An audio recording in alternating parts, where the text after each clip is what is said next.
শরদিন্দু কর্মকারের নারী কবিতাটি আমি পাঠ করে শোনাচ্ছি।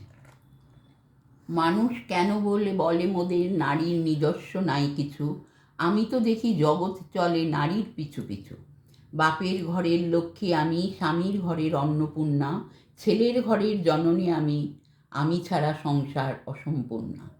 আমার থেকে আপন করতে আর কি কেউ পারে, বাপের ঘরকে ছেড়ে এসেও পরকে বাঁধি ঘরে। গোত্র থেকে গোত্রান্তর যদিও আমি হই, তবুও যেন জননী রূপে সকল দুঃখ সই।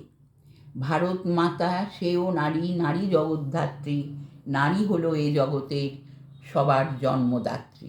পুরুষতান্ত্রিক সমাজ তাই পুরুষকে বড় করে, জেনে রেখো সেই পুরুষেই নারী গর্বে ধারণ করে। মহাকাল আমার পদতলে শায়িত চিরকাল, আমি ছাড়া এ জগৎ সংসার সবই হবে অচল।